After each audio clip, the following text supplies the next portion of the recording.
Hello दोस्तों, नमस्कार। SM किसी चैनल में मैं आप सब का दिल से बहुत बहुत स्वागत करता हूं। अगर आपने पहली बार विजिट किया जरूर चैनल को सब्सक्राइब कर लेना। उसी के साथ साथ free stock market classes, let's learn stock market and finance, इन दोनों चैनल को भी चाहो तो फॉलो कर सकते हो। दोनों चैनल के लिंक आपको ऊपर आई बटन पर नीचे डिस्क्रिप्शन में मिल जाएंगे। और आज के दिन के जितने भी इंपॉर्टेंट वीडियोस थे सबके लिंक भी मैंने नीचे डिस्क्रिप्शन में देके रखे हुए हैं। ठीक है, लेटेस्ट ये वाला भी वीडियो नोटिफिकेशन के इशू के चलते काफ़ी लोगों तक ये वाला वीडियो नहीं पहुंचा है, तो आप ज़रूर चाहो तो देख सकते हो। इसका लिंक भी मैंने नीचे डिस्क्रिप्शन में दिया है। सो चले दोस्तों, फिलहाल तो इस वीडियो को स्टार्ट कर लेते हैं। सो ठीक है दोस्तों, अभी हम लोग आ चुके हैं बिल्कुल हमारे नॉर्मल स्क्रीन के ऊपर। एंड दोस्तों फिलहाल अगर देखा गया मार्केट में या फिर सोशल मीडिया की भी बात कर ले, मेरे कमेंट सेक्शन की भी बात कर ले, चैनल के कमेंट सेक्शन की बात कर ले, एक कंपनी को लेकर काफ़ी ज़्यादा चर्चा हमें देखने को मिल रही है। और उसके पीछे का रीज़न है दोस्तों कंपनी का परफॉर्मेंस। यस, कंपनी के स्टॉक में तो अपर सर्किट लगते हुए देखने को मिला है। और उसके पीछे का रीज़न है दोस्तों कंपनी के दमदार Q4 के रिजल्ट्स। यस, कंपनी ने जिस प्रकार के नंबर्स यहाँ पे दिखाया, और कंपनी एक स्मॉल कैप कंपनी है, स्मॉल कैप स्टॉक है। सो इसी चीज़ की चर्चा हमें बाजार में होती हुई देखने को मिल रही है। तो चलिए कंपनी के नंबर्स को ही हम स्टडी करने की कोशिश करेंगे। फिर उसके बाद कंपनी के balance sheet, PNL, share holding pattern, कितना है प्लेजिंग, कंपनी क्या बिजनेस करती है, सारी चीज़ें समझने की कोशिश जरूर करेंगे। सो सबसे पहले तो आप देख सकते हैं कंसोलिडेटेड नंबर्स है मार्च दिसंबर। मार्च का सीक्वेंस जैसे हम पढ़ते वैसे ही है, रुपीज़ इन लैक्स में है, चाहे तो हम करोड़ में यहाँ पे पढ़ लेंगे। तो सबसे पहले आप देख सकते हैं कंपनी का जो इनकम है इस क्वार्टर में वो है लगभग 323 करोड़, जो कि 3 महीने पहले था लगभग 190 करोड़। और एक साल पहले की अगर बात कर ले ये था 127 करोड़। तो आप देख सकते हो दोस्तों 127 करोड़ ही 323 करोड़ हो गया। अगर आप रफली भी कैलकुलेट करके देखोगे तो आपको समझ में आएगा ये तो इनकम ही कंपनी का रेवेन्यू ही डबल जाते हुए देखने को यहाँ पे मिल रहा है। ईयरली बात करें तो, और क्वार्टरली भी देखेंगे 190 का 323 करोड़। सो क्वार्टरली तो शानदार है, ईयरली तो पूछो ही मत, इतना कमाल का परफॉर्मेंस हम लोग को देखने को यहाँ पे मिल रहा है। सो नो डाउट कोई स्टार्टअप टाइप की कंपनी तो है नहीं कि रेवेन्यू देखकर मार्केट रिएक्शन दिखा दे।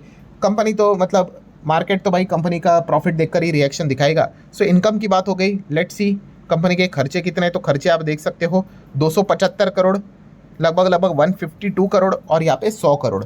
सो अब हम यहाँ पे करेक्ट करेंगे, बहुत ही सिंपल है भाई, इनकम से एक्सपेंस हटा देंगे, मिलेगा प्रॉफिट या फिर लॉस। तो कंपनी तो भाई प्रॉफिट में ही है स्मॉल कैप होने के बावजूद। मतलब ऐसा नहीं कि हर साल कंपनी प्रॉफिट यहाँ पे दिखाती है, बट यस फिलहाल तो लगातार कंपनी प्रॉफिट ही दिखा रही। तो बिना किसी एडजस्टमेंट वाला प्रॉफिट आप देख सकते हो 48 करोड़ का प्रॉफिट। 3 महीने पहले ये था 38 करोड़ का, और एक साल पहले था ये लगभग 26 करोड़ का। तो आप देख सकते हो 26 करोड़ से 48 करोड़, 38 करोड़ से 48 करोड़, क्वार्टरली ईयरली दोनों में हमें जंप देखने को मिल रही। बट अगेन ये प्रॉफिट बिफोर टैक्स है, टैक्स देना पड़ेगा, मल्टीपल एडजस्टमेंट, और वो सब कुछ होने के बाद final profit NPAT, net profit after tax, हमें कितना देखने को मिल रहा है। तो आप देख सकते हैं यहाँ पे ये है 44 करोड़। 3 महीने पहले ये था 30 करोड़, और एक साल पहले था ये 20 करोड़। तो 20 का डबल कितना होता है 40, तो ये 44 मतलब 40 से भी डबल, 100 से भी डबल। मतलब कहने का पॉइंट यहाँ पे क्या है दोस्तों, 120% के आसपास कंपनी का प्रॉफिट ईयरली बढ़ते हुए देखने को मिल रहा है। एंड 3 महीने पहले 30 करोड़ था जो 44 करोड़ तक जाते हुए देखने को मिला है। सो काफ़ी शानदार परफॉर्मेंस कंपनी ने यहाँ पे दिखा है, इसमें कोई शक की गुंजाइश है नहीं। एंड यही चीज़ कंपनी के EPS में भी आपको नजर आएगी, 0.38 का EPS, जो 3 महीने पहले 0.26 था और एक साल पहले 0.18 था। सो स्टोरी जैसे शुरुआत से हमें देखने को मिली थी कि कंपनी का रेवेन्यू क्वार्टरली ईयरली बढ़ा है, वही चीज़ कंपनी के net profit before tax, net profit after tax and company के EPS में भी हमें देखने को यहाँ पे मिली है। सो काफ़ी बढ़िया परफॉर्मेंस रहा। जो लोग पूछ रहे थे कि यहाँ पे FCL, यस किस कंपनी की हम बात कर रहे हैं, फिनोटेक्स केमिकल, 20% तक ये क्यों भागते हुए देखने को मिल रहा है। तो कंपनी ने इतने शानदार नंबर दिखाए जो बाजार को भी अच्छे लगे। ठीक है, इंडिविजुअली हर किसी का अनुमान अलग अलग हो सकता है, मार्केट अल्टीमेटली सुप्रीम रहता है। सो जैसे कंपनी के नंबर देखने को मिल गए एंड उसका रिएक्शन आज देखना पेंडिंग था, सो ये रिएक्शन हमें देखने को मिला है। 1979 से ये कंपनी काम कर रही है। FCL की अगर बात कर ले तो, और कौन से बिजनेस में काम करती है, केमिकल स्पेस में। ये speciality chemicals for the textile, construction, water treatment, fertiliser, leather, paint industry, सब में ये कंपनी हम लोग को काम करते हुए देखने को मिल जाती है। ठीक है, केमिकल एक बहुत बड़ा ब्रॉड स्पेस हमें देखने को मिल जाता है। कंपनी की बैलेंस शीट की भी अगर हम लोग यहाँ पे बात कर ले, एक छोटी कंपनी, तो छोटी कंपनी का बैलेंस शीट भी उसी साइज का रहता है।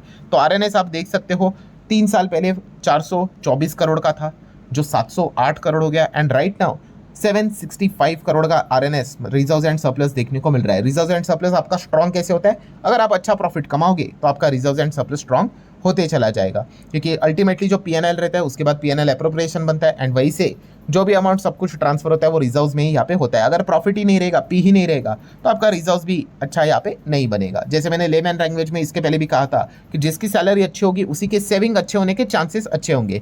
सैलरी नहीं होगी अच्छी तो सेविंग कैसे होंगे? सो यही चीज़ें रिजर्व्स में फॉर्म में देखने को मिल रहा है। हालांकि रिजर्व्स में सिर्फ उतना ही नहीं आता है, और भी बहुत सारे रिजर्व्स रहते हैं, बट इन शॉर्ट मैंने आप लोगों को बताने की कोशिश की है। देन अगर देखा गया दोस्तों तो कर्जा, पहले कर्जा नहीं था, फिर भी कर्जा नहीं था। इस साल की बात करें कंपनी के ऊपर 3.82 करोड़ का कर्जा देखने को मिल रहा है। क्या कर्जा होना पाप होता है क्या? बिल्कुल भी नहीं। सिर्फ एक ही कंडीशन होती है कि कर्जा क्या होना चाहिए, with in limit. Yes, limit में कर्जा यहाँ पे होना चाहिए। ऐसा नहीं भाई कि आपने अनाप शनाप कुछ भी कर्जा लिया है और वो पे करने में मुश्किल यहाँ पे हो रही है। सो कंपनी जिस प्रकार से, जैसे कि आपको बताइए कि कंपनी अगर लोन लेती है एंड अगर कंपनी अच्छा प्रॉफिट भी यहाँ पे दिखाती है, मतलब कमा भी रही है, तो कोई दिक्कत की बात नहीं भाई, आराम से उस कर्जे को वो पे ऑफ यहाँ पे कर सकती है। दिक्कत कब आती है कि हाँ भाई कि कंपनी का कर्जा यहाँ पे बढ़ते ही चला जा रहा है और कंपनी खुद घाटे में भी चली जा रही है। सो भाई वो पैसे देंगे कहाँ से? फिर तो कंपनी को अपने एसेट्स बेचने पड़ेंगे, और इस प्रकार की खबरें सामने आ जाती है कि कंपनी को अपने एसेट्स बेचने यहाँ पे पड़ रहे हैं, तो ऑटोमेटिकली उस कंपनी के जो शेयर्स है वो हमें गिरते हुए देखने को मिल जाते हैं, क्योंकि वो काफ़ी एक नेगेटिव इंडिकेटर हमें बाजार में आते हुए देखने को मिल जाता है। एनीवेज कंपनी के ऊपर कितना कर्जा है? 3.82 करोड़ का, जो कि इतना कोई बड़ा कर्जा है नहीं। शॉर्ट टर्म बोरिंग तो साल भर के अंदर अंदर ही शिफ्ट यहाँ पे होता रहता है, जो कि है 4.25 करोड़ के आसपास। जिस प्रकार से कंपनी का प्रॉफिट नजर आ रहा है, कर्जा कोई ज़्यादा तकलीफ वाला पॉइंट तो नजर नहीं आ रहा, और रिजर्व्स भी आप देख सकते हैं। रही बात कैश एंड कैश इक्विवेलेंट की, तो कंपनी के पास 46.18 करोड़ का कैश भी हमें फिलहाल तो देखने को यहाँ पे मिल रहा है। सो ओवरऑल हम यहाँ पे कह सकते हैं एक स्मॉल कैप टाइप की कंपनी है। जिस हिसाब से बैलेंस शीट हमें देखने को मिल रही है उसी हिसाब से अच्छी बैलेंस शीट नजर यहाँ पे आ रही है। रही बात पीएनएल की, पीएनएल मतलब यस, पीएनएल में क्या रहता है? 12 मंथ का डेटा रहता है। अब हम जो क्वार्टरली देखते हैं उसमें 3 महीने का डेटा रहता है, पीएनएल में 12, या फिर आप कह सकते हैं 4 क्वार्टर का डेटा हमें देखने को मिल जाता है। सो 23, 24, 25, 26, अब जैसे कि पता है कि मार्च के नंबर्स हमारे सामने आए हैं, तो पूरे साल का भी डेटा हमारे सामने आएगा। तो कंपनी के सेल्स पहले होते थे 517 करोड़ के, फिर 569 करोड़ के, फिर 533 करोड़ के, एंड राइट नाउ इस वक्त मार्च 26 में कंपनी ने 772 करोड़ का, मतलब इसके पहले हमेशा 500 के रेंज में चलने वाली कंपनी का सेल्स था, आप देख सकते हो, जो 700 प्लस के रेंज में जाते हुए देखने को यहाँ पे मिला है। नो डाउट इसमें महंगाई, इन्फ्लेशन, सारी चीज़ें यहाँ पे रहती ही है, बट ओवरऑल हम यहाँ पे कह सकते हैं कि सेल्स हमें बढ़ते हुए देखने को यहाँ पे मिल रहा है। देन आगे आते आते सब कुछ एडजस्टमेंट करने के बाद फाइनल मिलता है नेट प्रॉफिट। तो पहले तो 90 करोड़ का प्रॉफिट था, फिर 121 करोड़ का हुआ, फिर 109 करोड़ का हुआ, थोड़ा नीचे चला गया, एंड वापस अब 125 करोड़ का प्रॉफिट फिलहाल तो देखने को मिल रहा है। अर्निंग्स भी अगर हम देखेंगे तो 1 के आसपास की अर्निंग फिलहाल तो हमें देखने को यहाँ पे मिल रही है। ठीक है, डिविडेंड पे आउट रेशो भी आप यहाँ पे देख सकते हो। देन दोस्तों शेयर होल्डिंग पैटर्न की अगर हम बात करेंगे तो कंपनी के जो प्रमोटर्स है वो है 62.30, एंड बाकी अगर आप देखोगे बड़े लेवल पे तो पब्लिक ही नज़र आ रही है 33.50। सो इंस्टीट्यूशंस ज़्यादा इंटरेस्टेड यहाँ पे है नहीं।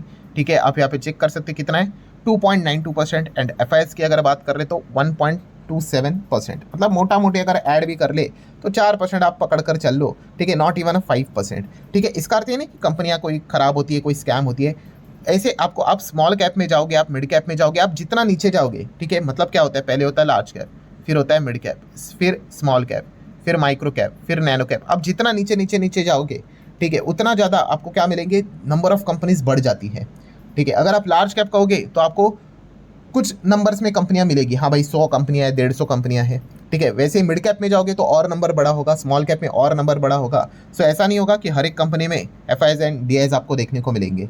ठीक है, तो ये पॉइंट भी आपको अच्छे से पता होना चाहिए। एंड प्रमोटर की होल्डिंग 62 के आसपास देखने को मिले। कितना स्टेक गिरवी है तो आप देख सकते हैं, कोई भी स्टेक फिलहाल तो हमें गिरवी देखने को यहाँ पे नहीं मिल रहा है। सो ठीक है दोस्तों, कुल मिला के स्टोरी की अगर हम लोग यहाँ पे बात कर ले तो यस, एफसीएल के जो नंबर्स है काफ़ी बढ़िया नंबर्स देखने को मिल गया। और जैसे मैं अगेन कह रहा हूँ कि हर किसी का अपना अपना स्टडी करने का एंगल अलग हो सकता है, बट मार्केट ने थम्स अप यहाँ पे दिया है, तो फिर मतलब हम कह सकते हैं कि हाँ भाई बाजार को भी ये नंबर्स अच्छे यहाँ पे लगे। इसलिए तो मैंने आपको एक्सेल शीट जब मेंटेन करने के लिए कहा है उसमें ये चीज़ बताई है कि आपको नंबर अच्छे लग सकते हैं, मार्केट का अनुमान अलग हो सकता है, ओरिजिनल नंबर भी अच्छे यहाँ पे हो सकते हैं, बट आखिर का जो प्लस लगता है कौन सा वाला, कि बाजार का रिएक्शन भी अगर पॉजिटिव निकल कर आया, देन हम कह सकते हैं कि हाँ भाई सब कुछ यहाँ पे बढ़िया नज़र आ रहा है। बहुत बार हम देखते हैं कि हमें जो लगता है नंबर, मार्केट का एक्सपेक्टेशन, एक्चुअल नंबर सब बढ़िया है, बट मार्केट को नंबर अच्छे यहाँ पे नहीं लगते due to the various reason.